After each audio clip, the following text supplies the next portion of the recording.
Supreme Court rules on appointment of Chief Election Commissioner and election commissioners. Chief election commissioner అలాగే election commissioner అపాయింట్మెంట్లో supreme court చెప్పిందంట. ఏం చెప్పిందంటే supreme court stated that chief justice of India, మన supreme court ప్రధాన న్యాయమూర్తి ఉన్నారు కదా, chief justice of India inclusion on the panel to appoint chief election commissioner and election commissioners was temporary అని చెప్పింది. అంటే chief election commissioner, election commissioner అపాయింట్మెంట్లో ఒక ప్యానల్ ఉంది. ఆ ప్యానల్లో చీఫ్ జస్టిస్ ఆఫ్ ఇండియా తాలూకా ఇన్క్లూజన్ అందులో యాడ్ చేయడం అనేది టెంపరరీ అని చెప్పి ఒక మాట అన్నది. సో ఏ సందర్భంలో ఈ మాట అన్నది, దాని బ్యాక్గ్రౌండ్ ఏంటి మనం చూస్తే కనుక, సో జ్యుడిషియల్ బ్యాక్గ్రౌండ్ ఏంటంటే మనకి ఇక్కడ ఇన్ జనరల్గా చీఫ్ ఎలక్షన్ కమిషనర్ని ఎవరు అపాయింట్ చేస్తారు? అడ్వైస్తో ఇన్ జనరల్గా అపాయింట్ చేస్తారు. సో ఇన్ 2023లో మనకి అనూప్ బరన్వాల్ అనే కేసులో సుప్రీంకోర్టు ఒక రూలింగ్ ఇచ్చిందట. ఆ కేసులో అనూప్ బర్న్వాల్ కేసులో సుప్రీంకోర్టు ఏమని రూలింగ్ ఇచ్చిందంటే, ఒక ప్యానల్ ఉండాలి దీనిలో, ఏమన్నా దాన్ని మన chief election commissioner, election commissioner అపాయింట్మెంట్లో అక్కడ prime minister, leader of the opposition, అక్కడ ప్రతిపక్ష నాయకుడు, ప్రతిపక్ష పార్టీ నాయకుడు, అలాగే చీఫ్ జస్టిస్ ఆఫ్ ఇండియా, భారతదేశ ప్రధాన న్యాయమూర్తి అని చెప్పి వీళ్ళ ముగ్గురు మనకి చీఫ్ ఎలక్షన్ కమిషనర్ నియామకంలోని, ఎలక్షన్ కమిషన్ నియామకంలోని పాత్ర పోషిస్తారు. ఎప్పటి వరకు? Until parliament passes a law. Parliament ఒక చట్టం చేసే వరకు. 2023లో అనూప్ బర్న్వాల్ కేసులో సుప్రీంకోర్టు ఏమైనా వ్యాఖ్యానించింది? పార్లమెంట్ ఒక చట్టాన్ని చేసే వరకు ప్రధాన ఎన్నికల కమిషనర్ని అపాయింట్ చేయడానికి ఒక ప్యానల్. ఆ ప్యానల్లో సభ్యులు అక్కడ prime minister, leader of the opposition party, ప్రతిపక్ష నాయకుడు మరియు చీఫ్ జస్టిస్ ఆఫ్ ఇండియా, ప్రధాన న్యాయమూర్తి, సుప్రీంకోర్టు ప్రధాన న్యాయమూర్తి, వీళ్ళు ముగ్గురు ఉంటారు పార్లమెంట్ లా పాస్ చేసే వరకు అని చెప్పి 2023లో ఇచ్చింది.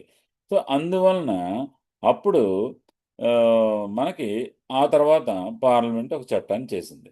సుప్రీంకోర్టు డైరెక్షన్ ఇచ్చింది కాబట్టి పార్లమెంట్ ఒక చట్టం ఏంటి enacted, chief election commission and other election commissions appointment, conditions of service and term of office act 2023. So chief election commissioner తాలూకు అపాయింట్మెంట్, నియామకం, అలాగే కండిషన్స్ ఆఫ్ సర్వీస్, అక్కడ ఆ పని చేయడానికి పరిస్థితులు, కండిషన్స్, అలాగే టర్మ్, ఎంతకాలం పనిచేయాలి అనే పేరుతో ఒక యాక్ట్ని 2023లో దాన్ని ఇచ్చింది. అంటే ఇప్పుడు ఏం చెల్లుతుంది? పార్లమెంట్ యాక్ట్ సుప్రీంకోర్టే ఇచ్చింది కాబట్టి, పార్లమెంట్ యాక్ట్ చెయ్యనంత వరకు అని సుప్రీంకోర్టే ఇచ్చింది కాబట్టి పార్లమెంట్ యాక్ట్ అనేది ఇక్కడ చెల్లుతుంది. సో ఇక్కడ ఈ యాక్ట్లో ఏం చేసిందంటే పార్లమెంటు సుప్రీంకోర్టు చీఫ్ జస్టిస్ని తీసేసి ఆ ప్లేస్లో యూనియన్ క్యాబినెట్ మినిస్టర్ని పెట్టడం జరిగింది. ఎగ్జామ్లో రావచ్చు. ఈ మన చీఫ్ ఎలక్షన్ కమిషనర్ దీనికి సంబంధించి ఇప్పుడు ఆ ప్యానల్లో ఎవరెవరంటే prime minister, opposition party leader, ఒక యూనియన్ క్యాబినెట్ మినిస్టర్ గారు, ముగ్గురు ఉంటారనమాట. సో దీనివలన ఇది అక్కడ ఏమంటదండి టెంపరరీ అని సుప్రీంకోర్టు వ్యాఖ్యానించింది. ఇక్కడ మనకు ఇంపార్టెంట్ అనూప్ బర్న్వాల్ కేసు 2023, ఆ తర్వాత వచ్చిన parliament act. This is another మేలో మనకి పొలిటికల్ అఫైర్స్లో ముఖ్యమైన న్యూస్. సో ఇది ఈజ్ ఇట్ క్లియర్ అమ్మా? సుప్రీంకోర్టు చీఫ్ ఎలక్షన్ కమిషనర్ సంబంధించింది క్లియర్ అయిందా లేదా? రెండోది తర్వాత మనకి ఇన్ జనరల్ ఇక్కడ దీనికి పాలిటీలో అదే కాన్స్టిట్యూషన్లో ఏముంది మీకు క్వశ్చన్ అనమాట. చీఫ్ ఎలక్షన్ కమిషనరు ప్రెసిడెంట్ చేత అక్కడ నియామకం చేయబడతారు అని మనకి ఏ ఆర్టికల్ చెప్తోంది? సో ఇక్కడ మనకి పార్లమెంట్ ఒక చట్టం చేసింది అన్నాం కదా, దాని గురించి కొంత కంటెంట్ కూడా ఇచ్చారు, అది కూడా చూస్తున్నాం. సో ఇక్కడ అబౌట్ అది ఆ పార్లమెంట్ చట్టంలో ఏముంది under CEC and other ECs act 2023, సింపుల్గా దీని పేరు 2023 CECs and other election commissions act 2023. అసలు యాక్చువల్గా ఎలక్షన్ కమిషనర్కి అన్లిమిటెడ్ పవర్స్ ఉండేవి. ఆ తర్వాత ఏమైందంటే అప్పుడు టిఎన్ శేషన్ అని, అంతవరకు ఎలక్షన్ కమిషనర్ అంటే ఎవరో తెలియదు. TN Seshan Tamil Nadu IAS officer గారు వచ్చారు.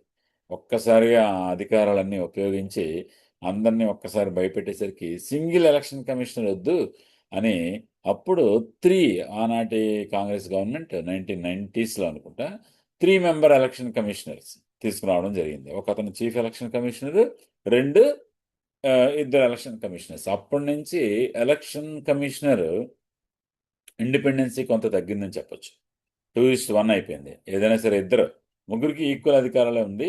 అక్కడ 2:1 అయినప్పుడు ఇబ్బంది. అలాగే ఎలక్షన్ కమిషన్ తాలూకా స్వయం ప్రతిపత్తి తగ్గించడం అనేది జరిగింది. ఇప్పుడు ఇక్కడికి వద్దాం. 2023 సిఈసి యాక్ట్లో ఏం చెప్తుందంటే 2 టైర్ కమిటీ ప్రాసెస్ అనేది పెట్టిందంట. 2 టైర్ కమిటీ. అసలు ఫస్ట్ ఏంటి, సెర్చ్ కమిటీ ఉంటుందట. Search committee. ఈ సెర్చ్ కమిటీ ఏం చేస్తుందంటే headed by law minister and comprising 2 other members, secretary level అనమాట. వీళ్ళు ఒక లా మినిస్టర్, న్యాయశాఖ మంత్రి, సెక్రటరీ స్థాయి సభ్యులిద్దరూ ఉండి ఈ సెర్చ్ కమిటీ 5గురిని షార్ట్ లిస్ట్ చేస్తారు. అది ఫస్ట్ ప్రాసెస్ అన్నమాట. సెర్చ్ కమిటీ 5గురిని షార్ట్ లిస్ట్ చేస్తుంది. తర్వాత సెలక్షన్ కమిటీ, అక్కడ సెలక్షన్ కమిటీ ఉంటుందన్నమాట. ఇక్కడ ఏంటంటే prime minister as chairperson and leader of the opposition party already మనం చెప్పుకున్నాము. అలాగే PM nominated union cabinet minister అక్కడ ఇందాక మనం చెప్పుకున్నాం. సో ఈ కమిటీ ఏం చేస్తుందంటే అక్కడ ప్రెసిడెంట్కి రికమెండ్ చేస్తుందన్నమాట. అక్కడ ఆ సెర్చ్ కమిటీ ఇచ్చిన పేర్లే కాకుండా వేరేవి కూడా రావచ్చు. మొత్తానికి కమిటీ రికమెండ్ చేస్తుంది అనేది అక్కడ పాయింట్ అనమాట. సో ఎలిజిబిలిటీ ఏంటంటే ఇక్కడ చీఫ్ ఎలక్షన్ కమిషనర్ కానీ ఎలక్షన్ కమిషనర్ కానీ అవ్వాలంటే according to this act secretary, government of ఇండియాలో సెక్రటరీ స్థాయి అధికారి ఉండాలి. సెక్రటరీ స్థాయి అధికారి అయి ఉండాలి. ర్యాంక్ ఆఫ్ ది అదే ఈక్వలెంట్ సెక్రటరీ అనమాట. ఆ ర్యాంక్ స్థాయి అధికారి అయి ఉండాలి. ఎలక్షన్ మేనేజ్మెంట్లో అతనికి ఎక్స్పీరియన్స్ ఉండాలి. అలాగే 6 సంవత్సరాల పాటు టెన్యూర్ ఉంటుంది, లేదా 65, which ever is earlier and cannot be reappointed. ఈ యాక్ట్లో ఇన్ని బిట్లు ఉన్నాయి చూడండి. అతను మళ్ళీ అపాయింట్ చేయడానికి లేదు. 6 సంవత్సరాల పదవీ కాలము, which ever is earlier, search committee ఉంటుంది, తర్వాత సెలక్షన్ కమిటీ ఉంటుంది, సెక్రటరీ స్థాయికి అతను ఈక్వల్గా ఉండాలి అనేది ఇక్కడ పాయింట్ అనమాట. సో దీంతో మనకి ఈ చీఫ్ ఎలక్షన్ కమిషనర్ గురించి మే నెలలో వచ్చిన కంటెంట్ మనం చూడడం జరిగింది. సిటిజన్షిప్ అమెండ్మెంట్ రూల్స్ 2026 మన పౌరసత్వం చట్టానికి అమెండ్మెంట్ అనేది చేయడం జరిగింది. హోమ్ మినిస్ట్రీ నోటిఫై చేసిందట. Citizenship amendment rules 2026 which amend the citizenship rules 2009. 2009లో వచ్చిన పౌరసత్వ రూల్స్, నియమాలు ఉంటాయి కదా, వాటిని అమెండ్ చేస్తూ నోటిఫై చేశారు. 2026లో వీటిని నోటిఫై చేశారన్నమాట. యాక్చువల్గా ఇవి ఇన్ జనరల్ మనకి సిటిజన్షిప్ ఆరిజిన్ ఏంటి, ఇండియాలో సిటిజన్షిప్ బేస్ ఏంటి, ఏ చట్టం, అలాగా టెన్యూర్ ఇదంతా అందులో చెప్పబడింది. ఎవ్రీబడీస్ నాలెడ్జ్ అనమాట. సో ఇప్పుడు ఈ లేటెస్ట్ ఏంటో చూద్దాం అనమాట. ఇక్కడ మనకి ఏం చేస్తారంటే ఈ సిటిజన్షిప్ అమెండ్మెంట్ రూల్స్ 2026 ప్రకారం ఎలక్ట్రానిక్ ఓసిఐ అనేదాన్ని ఇంట్రడ్యూస్ చేస్తున్నారట. ఎలక్ట్రానిక్స్ ఓసిఐ కార్డ్స్ అన్నమాట. సో ఈ అంటే ఫిజికల్ సిటిజన్షిప్ కార్డులు కాకుండా ఎలక్ట్రానిక్ కార్డ్స్ అనేవి ఇంట్రడ్యూస్ చేస్తారట. దీనికోసం ఏ సెంట్రలైజ్డ్ ఎలక్ట్రానిక్ డేటాబేస్ అనేది క్రియేట్ చేస్తారట, మెయింటైన్ చేస్తారట. మొత్తం సెంట్రలైజ్డ్ ఎలక్ట్రానిక్ డేటాబేస్ మనకి మెయింటైన్ చేస్తారట దీని ప్రకారము. అలాగే ఈ ఈ ఈ రూల్స్ ప్రకారము ఎవరైనా సరే అప్లికెంట్స్ సిటిజన్షిప్ కావాలంటే వాళ్ళు ఏంటంటే పాకిస్తాను, ఆఫ్ఘనిస్తాను, బంగ్లాదేశ్ అక్కడ లేదు, ఆ పాస్పోర్ట్ లేదు అని చెప్పి వాళ్ళు ఒక డిక్లరేషన్ ఇవ్వాల్సి ఉంటుంది అనమాట. రీడౌట్ చేస్తాను. అప్లికెంట్ సీకింగ్ సిటిజన్షిప్ అండర్ ఈ electronic cards must submit an affidavit declaring whether they possess a valid or expired passport from Pakistan, Afghanistan and Bangladesh. ఆ 3 దేశాలు పాస్పోర్ట్ లేదు అనేది అక్కడ వాళ్ళు కన్ఫర్మ్ చేయాలన్నమాట. అక్కడ అది క్లియర్ చేయాలి లింక్. ఆ 3 దేశాలతో ఉన్న లింక్ని, ఆ పాస్పోర్ట్ సంబంధించిన డీటెయిల్స్ అన్నీ అది ఇందులో పెట్టడం జరిగిందంట. ఇంకా నోటిఫై చేసింది కాబట్టి ఇంకా మనం డీటెయిల్ ఇంకా వస్తుంది దీని గురించి. జస్ట్ ప్రారంభమైంది, అంతవరకు చాలన్నమాట. So the most important aspect ఇప్పుడు బాగా మంచి న్యూస్లో ఉన్నది, I'm asking Tanvi, doctrine of essential religious practices అంటే ఏమిటి Tanvi?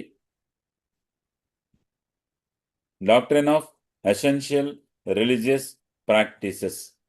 So ERP essential religious practices doctrine అనేది ఏ ఆర్టికల్స్ నుండి వచ్చింది? 26.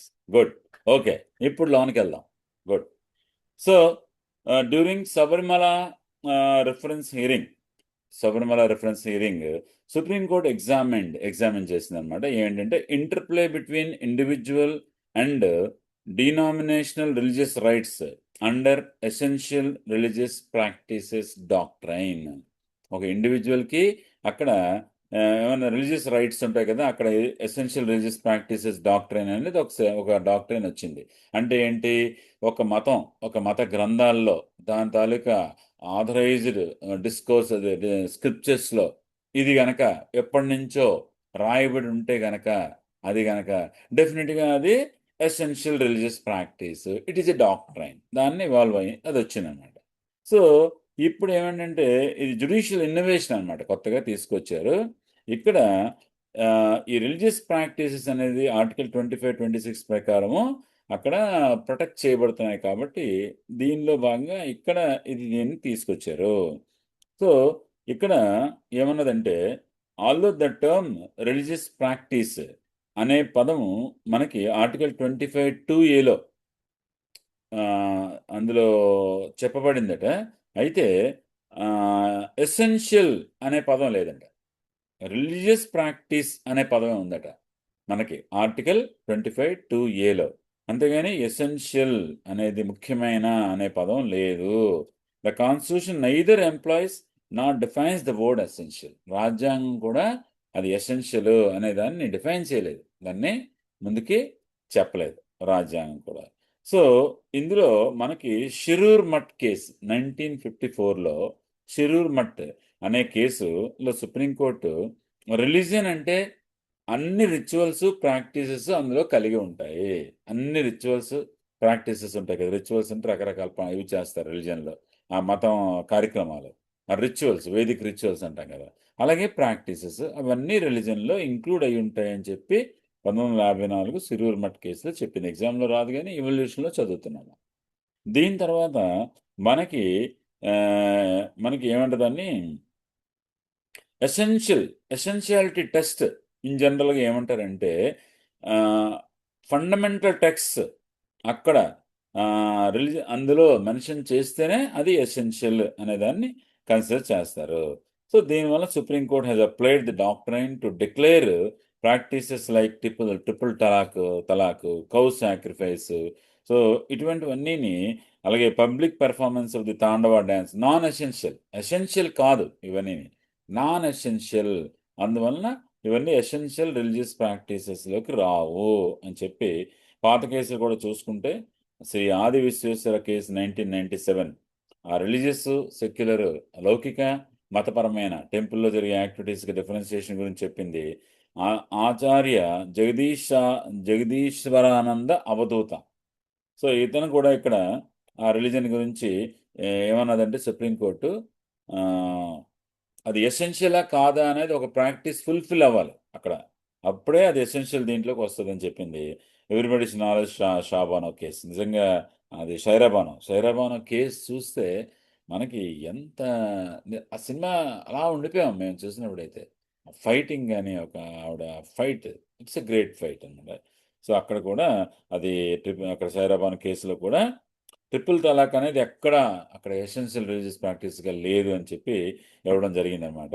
ఇది ఇంపార్టెంట్ పాలిటీలో, మెయిన్స్లో ఈ ఏరియాని బ్యాక్గ్రౌండ్కి వెళ్ళి అక్కడ రిలీజియస్ రైట్స్ గురించి అసలు ఏం చెప్తున్నాయి, ఇంపార్టెంట్ జడ్జిమెంట్లు, ఇదంతా ఒక దగ్గర రాసుకుంటే మెయిన్స్లో మీకు రావడానికి ఛాన్స్ ఉంటుంది అనమాట. So next, governor's role in a hung assembly. మన topic governor's role in a hung assembly. So in Tamil Nadu TVK emerge single largest party, everybody's knowledge. అక్కడ మెజారిటీకి కొంచెం దూరంలో ఆగిపోయింది, హంగ్ అసెంబ్లీ ఏర్పడింది. హంగ్ అసెంబ్లీ అంటే ఏ పొలిటికల్ పార్టీకి కానీ అక్కడ క్లియర్ మెజారిటీ, అలయన్స్ ఉన్న పార్టీలకైనా క్లియర్ మెజారిటీ లేకపోతే హంగ్ అసెంబ్లీ అంటాము, అది మీకు తెలిసిందే. సో ఇక్కడ గవర్నర్ ఏం చేయాలి ఒక హంగ్ అసెంబ్లీ, అదేంటో చూద్దాం. ఒక హంగ్ అసెంబ్లీ వచ్చినప్పుడు గవర్నర్, ఒక హంగ్ అసెంబ్లీ ఏర్పడినప్పుడు ఏ పార్టీకి మెజారిటీ రానప్పుడు గవర్నరు ఏ ఆర్టికల్, ఏ ప్రకరణ, రాజ్యాంగ ప్రకరణ ప్రకారము ప్రభుత్వాన్ని ఏర్పాటు చేయడానికి ఆహ్వానిస్తాడు అంటే ఇది 164 అనమాట.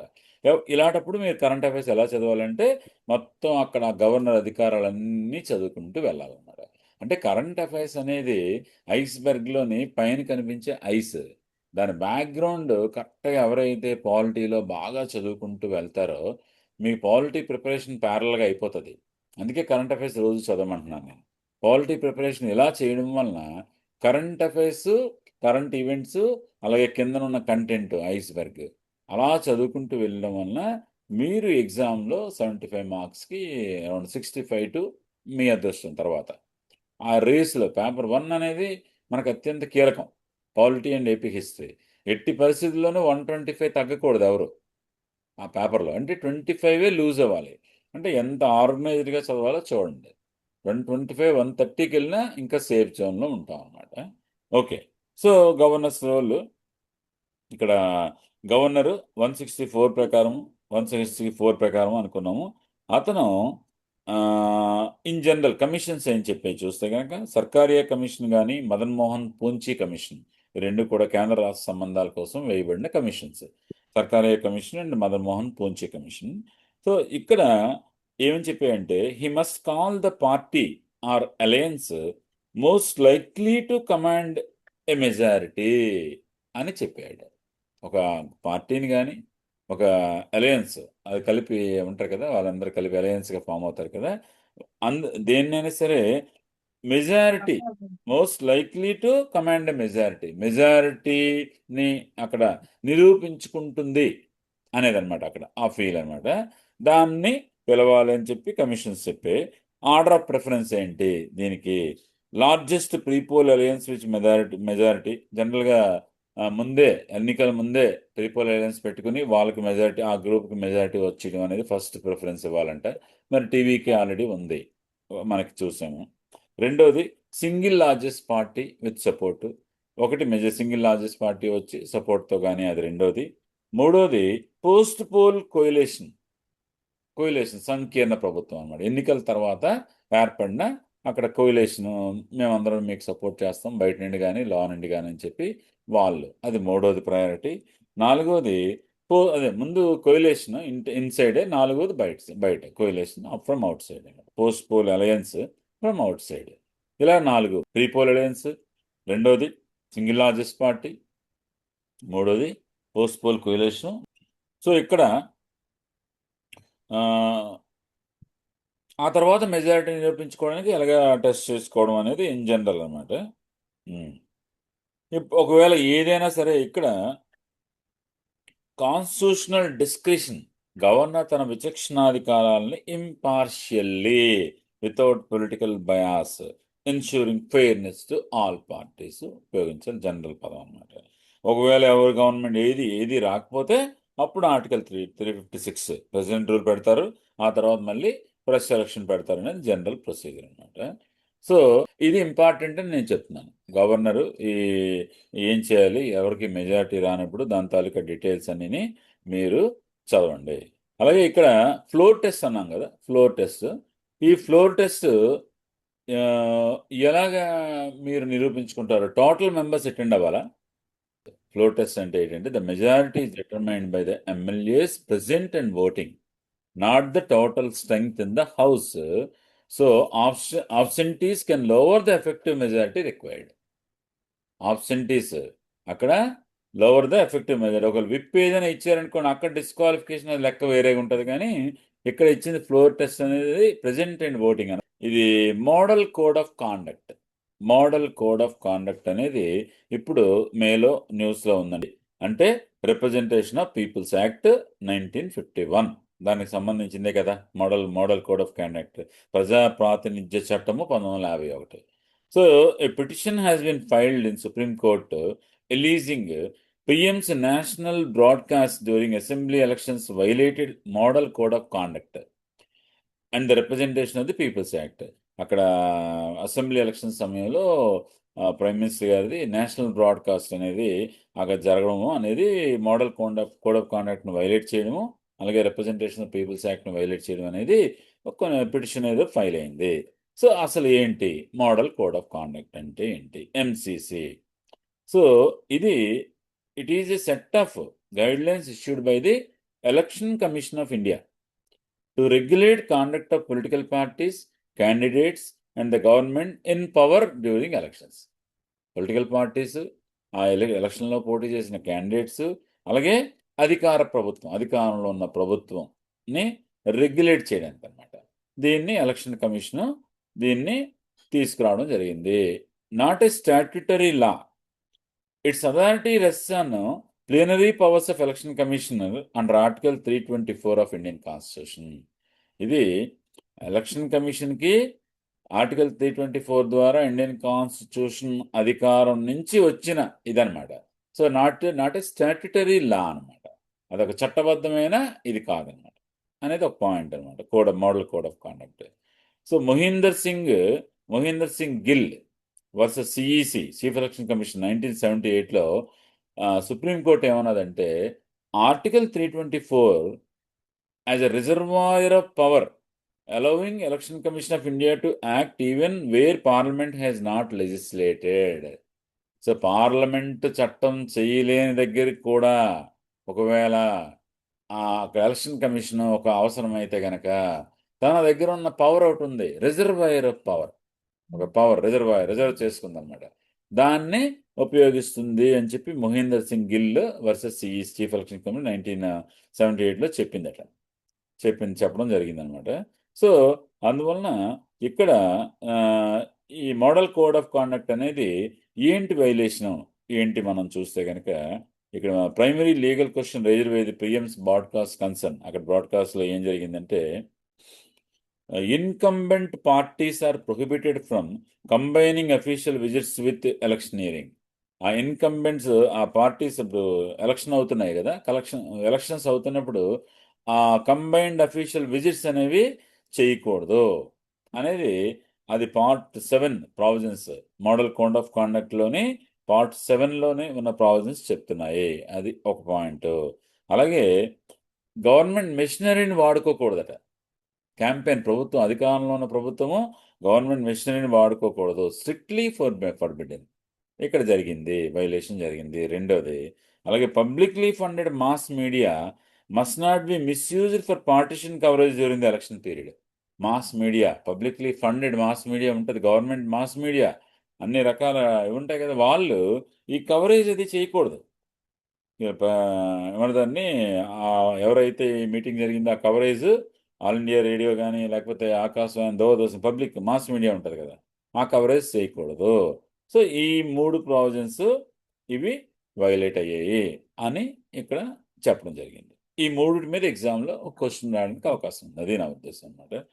ఇంకొకటి చెప్పారు ఇక్కడ మోడల్ కోడ్ ఆఫ్ కాండక్ట్, ఇంకోటి ఏంటి వైలేట్ అయిందని చెప్పారు? ఈ ఎలక్షన్ సంబంధించిన చట్టం పేరేంటి? ఏ చట్టం ఎప్పుడు వచ్చింది? ప్రజా ప్రాతినిధ్య చట్టము 1951. అదేంటో చూద్దాం, దాని గురించి వెళ్తాం.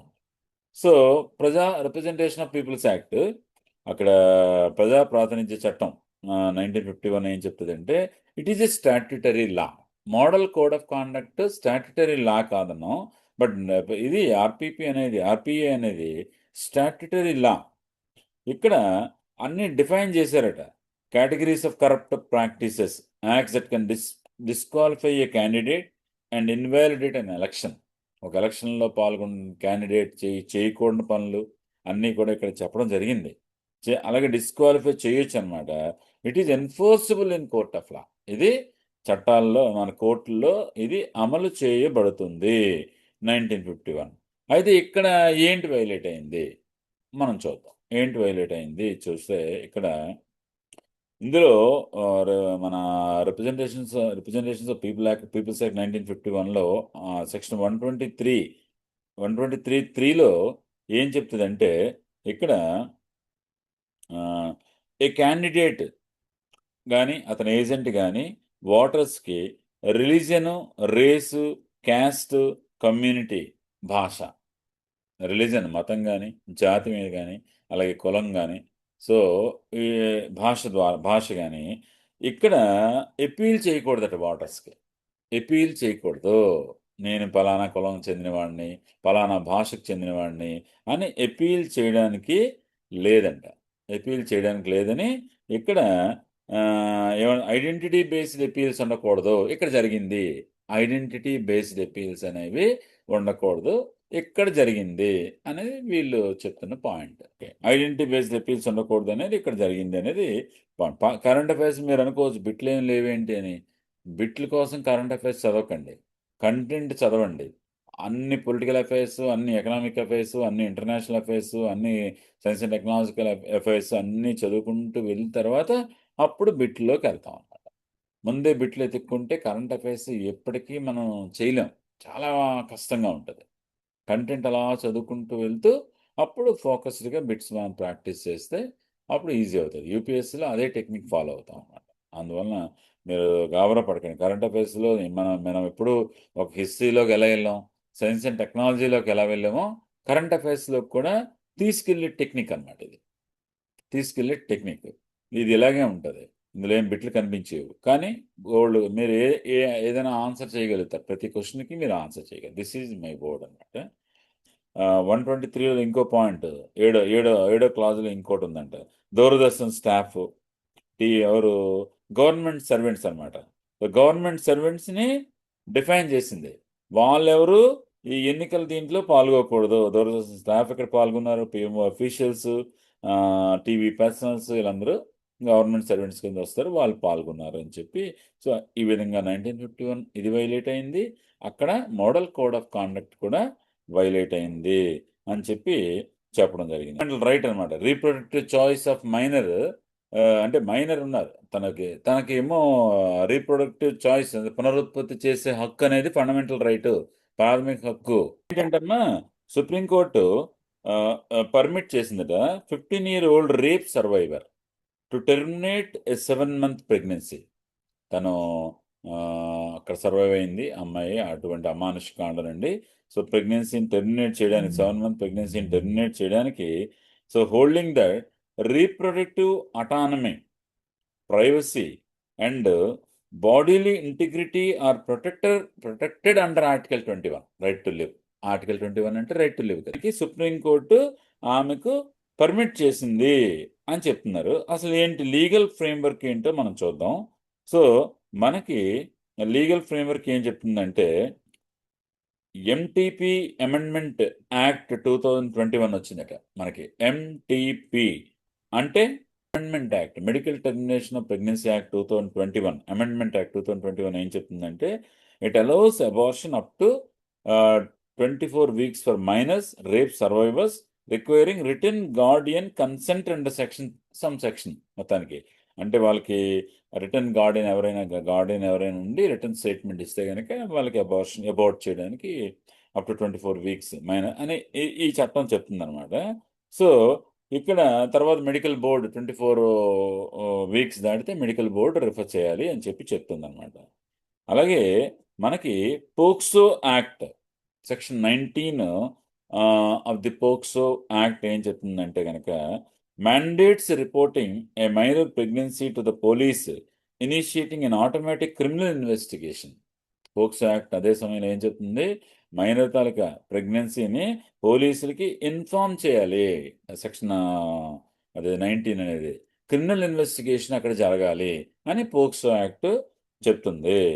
సో మనకి ఈ కాన్స్టిట్యూషనల్ రిలీఫ్ రాజ్యాంగంలో కూడా ఒక ఆర్టికల్ సుప్రీంకోర్టు ఇన్వోక్స్ ఆర్టికల్ 142 142 రాజ్యాంగ అది ప్రకరణాన్ని ఇన్వోక్ చేసింది, తీసుకొచ్చింది ముందుకు అనమాట. ఏం చెప్తుందంటే, so statutory limits prevent relief in late term survivor pregnancies అని చెప్పి స్టాట్యుటరీ లిమిట్ చేస్తుంది prevent relief late term survivor pregnancies. Framework అనేది ఇది మనం అక్కడ జస్ట్ ఒకటి ఇప్పుడు పాలిటీలో ఇది ఒకటి చూసామమ్మా. సో దీని తర్వాత మనకి ఓకే, సో దీనికి ఏమిచ్చారంటే, సో కాన్స్టిట్యూషనలిజం అనేది దాని మీద వస్తుందమ్మా. కాన్స్టిట్యూషనలిజం అంటే majoritarianism cannot override constitutionalism in a constitutional democracy అని చెప్పి కాన్స్టిట్యూషనలిజం అని ఇంకా కొద్ది లోనికి వెళ్దాం. ఓకే, దాన్ని చూద్దామండి. సో రీసెంట్గా సుప్రీంకోర్టు జడ్జెస్ స్ట్రెంగ్త్ గురించి ఒకటి మేలో న్యూస్లో వచ్చింది. ఇప్పుడు ఎంతమంది జడ్జిలు ఉన్నారు సుప్రీంకోర్టులో? మీకు క్వశ్చన్. సుప్రీంకోర్టు క్రియేట్ చేసినప్పుడు 1950లో ఎంతమంది జడ్జెస్ ఉండేవారు? 8 జడ్జెస్ ఉండేవారు, ఇంక్లూడింగ్ ఇంతవరకు 37+1 supreme court chief justice of India plus 37 judges ఉండేవారు అనమాట. సో ఇప్పుడు ఏమన్నా దాన్ని యూనియన్ క్యాబినెట్ అప్రూవ్ చేసింది supreme court number of judges amendment bill 2026. Supreme court ఆ జడ్జిల సంఖ్య సవరణ బిల్లు 2026 ఇది మనకి మన యూనియన్ క్యాబినెట్ అప్రూవ్ చేసింది అనమాట. సో ఇక్కడ ఏంటంటే మనకి ఏ ఆర్టికల్ ప్రకారము పార్లమెంట్ సుప్రీంకోర్టు జడ్జిల్ని ఇంక్రీజ్ చేస్తుంది? వాళ్ళ జడ్జిల కోసం ఒక చట్టాన్ని చేశారు. 124 ఆర్టికల్ బేస్ చేసుకుని 1956లో వచ్చిందంట. అది 1956లో వచ్చింది. So 1956 supreme court number of judges act దాని ప్రకారం ఇంతవరకు అది కంటిన్యూ అవుతుందంటే. సో ఇక్కడ మనకి 34 అంతకుముందు, ఇప్పుడు 38, 37+1 లేటెస్ట్. Clear, done. రీసెంట్గా ఒక ఆర్గనైజేషన్ని రైట్ టు ఇన్ఫర్మేషన్ యాక్ట్ నుండి, సమాచార హక్కు చట్టం నుండి మినహాయించారు. ద రిచెస్ట్ ఏమంటారు దాన్ని, ఆర్గనైజేషన్ ఇన్ ద వరల్డ్, బీసీసీఐని మినహాయించారట. సో ఎందుకు ఏంటి చూద్దాం అన్నమాట. The central information commission CIC rule that board of control for cricket India BCCI is not a public authority under RTA Act 2005, exempting it from the law. So మనకి right to information act అనేది వచ్చింది కాబట్టి దాని గురించి మీరు చదవాలన్నమాట. Right to information act గురించి ఇప్పుడు current అఫైర్స్లో వచ్చింది కాబట్టి దాని గురించి మీరు చదవాల్సి ఉంటుంది అనమాట. So right to information act ఏంటి? యాక్చువల్గా అఫీషియల్ సీక్రసీ యాక్ట్ ఉండేది బ్రిటిష్ వాళ్ళ టైంలో. ఆ official secrecy act government works ఏవి బయటికి వెళ్ళకూడదు అని చెప్పి దాన్ని మార్చి 2005లో రైట్ టు ఇన్ఫర్మేషన్ ఈజ్ సమాచార హక్కు అనే హక్కు అనమాట, రైట్ అని చెప్పి 2005లో దీన్ని తీసుకురావడం జరిగిందట. ఇందులో ఏంటంటే ఆల్ పబ్లిక్ అథారిటీస్ అంటే కాన్స్టిట్యూషన్ ద్వారా ఏర్పాటు చేయబడిన వాళ్ళు, అలాగే చట్టాల ద్వారా, ఇక నోటిఫికేషన్ ద్వారా, ఇలా ఇవన్నీ అనమాట. దానికి ఎగ్జామ్షన్ ఇక్కడ ఏంటంటే BCCI is not a public authority అని ఇచ్చింది. అది RTA యాక్ట్ గురించి ఇవ్వడం జరిగింది అనమాట. ఓకే, సో రీసెంట్గా వెస్ట్ బెంగాల్ ఎలక్షన్స్ అయ్యాయి కదా, అక్కడ ఏం జరిగింది? ఎలక్షన్లు అయిన తర్వాత అక్కడ ఏం గొడవ? అక్కడ గొడవ ఏంటి వెస్ట్ బెంగాల్లో? The West Bengal CM has refused to resign after poll defeat. ఎన్నికల్లో ఓడిపోయిన తర్వాత కూడా నేను రిజైన్ చేయను, కూర్చొని వదలను అని చెప్పి కూర్చుంది ఆవిడ. సో ఇక్కడ can a CM continue after losing majority కోల్పోయిన తర్వాత సీఎం కంటిన్యూ అవ్వచ్చా? అదేంటో చూద్దాం. So majority principle under article 164, article 164 రాజ్యాంగం ప్రకరణ ప్రకారం a CM can remain in office only if till he or she enjoys the confidence of the legislative assembly. Confidence of the legislative assembly అంటే majority ఉండాలి ఆవిడకి, తనకు కానీ అతనికి కానీ ఆమెకు కానీ. So loss of majority leads to resignation or remove. Loss of majority లేకపోతే రిజైన్ చేయాల్సి ఉంటుంది. అది మెజారిటీ ప్రిన్సిపల్స్ అన్నారు. సో గవర్నర్స్ రోల్ ఏంటి ఇక్కడ? The governor can ask the CM to resign or dismiss the government and invite the leader of the majority party or coalition to form a government. ఇతను resign చేయమని అడుగుతాడు, లేదంటే dismiss చేసి ఎవరైతే majority వచ్చిందో ఆ సంకీర్ణ ప్రభుత్వాన్ని కానీ ఆ పార్టీని కానీ రమ్మడం జరుగుతుంది జనరల్గా. సో ఇక్కడ ఏంటంటే ఒక ఒక సీఎం ఉంటారు. ఈ ఒక పర్టికులర్ టైం పీరియడ్లో constitutionally only one CM can hold office. Once a new CM is sworn in, the incumbent ceases automatically. Incumbent అంటే వెళ్ళిపోయే సీఎం అన్నమాట. సో ఇన్కంబెంట్ సీఎం రిజైన్ చేసినా చేయకపోయినా కొత్త అతను వచ్చి కుర్చీలో కూర్చుంటే ఇక్కడ అయిపోతుంది. అక్కడ నో డ్యూయల్ అథారిటీ ఉండదు అని చెప్తుంది అనమాట. టెన్యూర్ యాజ్ పర్ ఆర్టికల్ 172 ప్రకారము మనకి అసెంబ్లీ టెన్యూర్ అనేది 5 సంవత్సరాలు. After which a new government must be formed. Government form చేయాలని ఆర్టికల్ 172 చెప్తుంది అనమాట. అయితే కాన్స్టిట్యూషన్లో ఏం చెప్పారు? కాన్స్టిట్యూషన్లో while the constitution does not explicitly, రాజ్యాంగంలో చీఫ్ మినిస్టరు ఎలక్షన్లో ఓడిపోయిన వెంటనే రిజైన్ చెయ్యాలి అని ఎక్స్ప్లిసిట్గా చెప్పలేదు. రిజైన్ చేయాలని చెప్పలేదు. అయితే ఇక్కడ ఏంటంటే మెజారిటీ అనే క్లాజ్ ఉందన్నమాట. మెజారిటీ అనేది, అంతేగాని కాన్స్టిట్యూషన్లో రిజైన్ చేసేయాలి, అక్కడ వేరే వాళ్ళు రావాలి అని కాన్స్టిట్యూషన్లో చెప్పలేదు. ఆ majority principle under CMO confidence of the legislature confidence ఉన్నంత కాలమే సీఎంగా కొనసాగలుగుతాడు అనేది చెప్పడం జరిగింది. సో ఇది మనకి ఆల్మోస్ట్ పొలిటికల్ అఫైర్స్ మనం చూసాము. ఎవరు నీతి ఆయోగ్ వైస్ ప్రెసిడెంట్ ఎవరు ఇప్పుడు? Ashok Kumar Lahiri was the vice president chairperson of the NITI Aayog అనమాట. నీతి ఆయోగ్ అంటే ఫుల్ ఫామ్ ట్రాన్స్ఫార్మింగ్ ఇండియా అనమాట. ఈజ్ ఇట్ కాన్స్టిట్యూషనల్ బాడీ, రాజ్యాంగేతర సంస్థ, అలాగే నాన్ స్టాట్యుటరీ బాడీ, చట్టబద్ధమైన సంస్థ కూడా కాదు. 2015లో ప్రణాళిక సంఘాన్ని రీప్లేస్ చేస్తూ నేను చైర్పర్సన్ వీళ్ళందరూ ఉంటారు. వైస్ ప్రెసిడెంట్ గురించి రీసెంట్గా సుప్రీంకోర్టు ఒక జడ్జిమెంట్ ఇచ్చిందట. Supreme court held that peaceful and lawful protest is everybody's right. నిరసన తెలియజేయడం, ప్రశాంతంగా చట్టబద్ధంగా నిరసన తెలియజేయడం అనేది ప్రతి వాళ్ళ హక్కు. But dissent should not break the peace or occupy public space and bother ordinary citizens. నేను పీస్ఫుల్గా చేస్తానని చెప్పి పబ్లిక్ ప్లేస్లో కూర్చుని పోయి మిగతా వాళ్ళకి భంగం కలిగించవచ్చా అంటే ప్రతి ప్రాథమిక హక్కు మీద రీజనబుల్ రెస్ట్రిక్షన్స్ ఉంటాయి. రీజనబుల్ రెస్ట్రిక్షన్స్ అనేవి ఉంటాయి.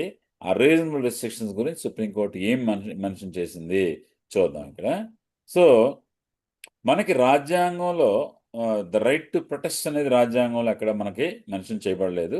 అయితే వేరే సుప్రీంకోర్టు జడ్జిమెంట్స్ ప్రకారం మనం చూస్తే ఇది ఏమైంది, recognized as a fundamental right. దాన్ని ప్రాథమిక హక్కుగా మనకి ఇవాల్వ్ అయిందనమాట. So it is derived from 2 provisions, 19(1), 19(1)A, 19(1)B. 19(1)A ఏం చెప్తుంది? 19(1) guarantees freedom of speech and expression, భావ ప్రకటన స్వేచ్ఛ, మాట్లాడే స్వేచ్ఛ, అదే భావాన్ని వ్యక్తం చేసే స్వేచ్ఛ, భావ ప్రకటన స్వేచ్ఛ. So voice opinions, criticize government actions and mobilize public opinion. Government actions కానీ ఎవరైనా మాట్లాడుకోవచ్చు అనేది 19(1)A మాట్లాడుతుంది. అలాగే 19(1)B ఏం చెప్తుంది? Guarantees the right to assembly peacefully and without arms, collective action చేయొచ్చు. రైట్ అతను అదే అసెంబ్లీ అవ్వచ్చు, ఒక దగ్గర సమీకరణం చెందవచ్చు, అందరూ కలవచ్చు అని చెప్పి ఆ 19(1)A, 19(1)B చెప్తున్నాయి అనమాట. సో ఆర్టికల్ 21 అంటే right to life and personal Liberty. ఇది కూడా ఇది ఇక్కడ ఇక్కడ మనం గుర్తుంచుకోవాల్సిన పాయింట్. సో రీజనబుల్ రెస్ట్రిక్షన్స్ ఏంటి అంటే కనుక the right to protest is not absolute. అది అబ్సల్యూట్ కాదు. ఎందుకంటే 19(2) అండ్ 19(3) ప్రకారము the state can impose reasonable restrictions. ఎప్పుడు? Sovereignty and integrity of India, భారతదేశ సార్వభౌమాధికారానికి సంబంధించి, అలాగే సమగ్రతకు సంబంధించి, పబ్లిక్ ఆర్డర్, ఒక పబ్లిక్ ఆర్డర్ ఇదనమాట ఆర్డర్కి సంబంధించి, అలాగే మొరాలిటీ, ఎథిక్స్ నైతిక విలువలకు సంబంధించి, అలాగే ఫారిన్ స్టేట్స్ సత్సంబంధాలకు సంబంధించి, ఇలా కొన్ని సంబంధాల్లో 19-19 సంబంధించి రీజనబుల్ రెస్ట్రిక్షన్స్ అనేవి స్టేట్ కెన్ ఇంపోజ్. సో అందుకని ఈ నేపథ్యంలో సుప్రీంకోర్టు ఇక్కడ held that peaceful everybody's right, but అక్కడ మిగతా వాళ్ళకి ఇబ్బంది కలిగించకూడదు. రీసెంట్గా supreme court one case one data and Susahayak, one case one data and Susahayak initiatives, digital initiatives అంటే unified digital judicial database connecting courts from taluka level to supreme court. Taluka level నుంచి supreme court వరకు unified digital judicial database పెట్టేస్తారట. చాలా బాగుంది. వన్ కేస్ వన్ ఆ case సంబంధించి మొత్తం data అంతా వెళ్ళిపోతుంది, ఈజీగా యాక్సెస్ చేయొచ్చు ఎవరైనా సరే. అది ఇనిషియేషన్ అనమాట. కేస్ మేనేజ్మెంట్ ఇంప్రూవ్ చేయడానికి దీన్ని పెడుతున్నారు అనమాట. జ్యుడిషియల్ కోఆర్డినేషను, వాళ్ళు ఏమన్నారు వీళ్ళు ఏమన్నారు, అలాగే డేటా ఇంటిగ్రేషన్, మొత్తం డేటానంతా ఇంటిగ్రేట్ చేయడానికి ఇది హైకోర్టులు, డిస్ట్రిక్ట్ కోర్టులు, తాలూకా కోర్ట్స్, అన్ని కోర్టులను ఇంటిగ్రేట్ చేయడానికి వన్ కేస్ వన్ డేటా అనేది సుప్రీంకోర్టు ప్రెస్టీజియస్గా చేస్తుంది. ఇది ఎగ్జామ్లో రావడానికి అవకాశం ఉంది, జ్యుడిషియరీ సిలబస్లో ఉంది కాబట్టి. So Susahayak AI powered chatbot integrated with supreme court website. Supreme court వెబ్సైట్లో ఏఐ పవర్డ్ చాట్ బోట్ పెట్టడం జరిగింది. ఇక్కడ ఏంటంటే ఇక్కడ యాక్సెస్ ఈజీ అవుతుంది, ఇన్ఫర్మేషను, తర్వాత సర్వీసెస్ ఏది కావాలన్నా అక్కడ సిటిజన్స్ కానీ ఎవరికి కావాల్సి వాళ్ళు తీసుకోవచ్చు అనమాట. దీన్ని డెవలప్ చేసింది నేషనల్ ఇన్ఫర్మాటిక్స్ సెంటర్, ఎన్ఐసి. ఇది గుర్తుపెట్టుకోండి, national informatics centre in collaboration with supreme court registry. Supreme court registry అనే వాళ్ళతోని, అదే సుప్రీంకోర్టు సంబంధించిన రిజిస్ట్రీతో కొలాబరేట్ అయ్యి నేషనల్ ఇన్ఫర్మేటిక్స్ సెంటర్ వాళ్ళు సుసహాయక్ అనే ఏఐ అక్కడ దీన్ని వెబ్సైట్లో పెట్టడం జరిగింది. So privilege notice, union education మినిస్టర్కి సంబంధించి ఒక నోటీస్ మూవ్ చేశారట రాజ్యసభలో. పార్లమెంట్ తాలూకా డిగ్నిటీని స్థాయిని తగ్గించారని చెప్పి కేంద్ర విద్యాశాఖ శాఖ మంత్రికి వ్యతిరేకంగా ఒక ప్రివిలేజ్ నోటీస్ అనేది ఇవ్వడం జరిగింది. అంటే ప్రివిలేజ్ ఏంటంటే ఒక మినిస్టర్ కానీ మెంబర్ కానీ కంటెంప్ట్ ఆఫ్ హౌస్, ఆ హౌస్ తాలూకా నియమ నిబంధనలకి ఇదిగా కంటెంప్ట్ చేస్తే కనుక ప్రివిలేజ్ నోటీస్ అనేది ఇస్తారట. ఇది మనకి సెంట్రల్ ఏమంటుందండి, జనరల్గా క్వశ్చన్ అవర్ ఉంటుంది కదా, ప్రశ్న అవర్ టైము, ఆ క్వశ్చన్ అవర్ అయిపోగానే ఇక్కడ ఈ ప్రివిలేజ్ నోటీస్ అనేది ఇవ్వడం జరుగుతుంది అనమాట. సో ప్రివిలేజ్ కమిటీ కూడా ఉంటుంది లోక్సభలో 15 మందితో. ప్రివిలేజ్ నోటీస్ ఓకే, జనరల్ పాయింటే కాబట్టి ఓకే. రీసెంట్గా Sikkim government fully transitioned its entire judicial ecosystem, high court and all district courts to digital format, integrating filing, digital case records, virtual hearings. So మొత్తానికి అక్కడ India's first paperless judiciary state Sikkim అయింది. India's first paperless judiciary state నిజంగా Sikkim, north ఈస్ట్లో సిక్కిం అయింది. యాక్చువల్గా Kerala became paperless high court ఉందట కేరళలో. మొట్టమొదటి 2022లో Kerala became the paperless high court. But paperless judiciary, మొత్తం పేపర్లెస్ జ్యుడిషియరీ స్టేట్ అయింది, మొట్టమొదటి అయింది సిక్కిం అనమాట. సో అదొకటి ఇంపార్టెంట్.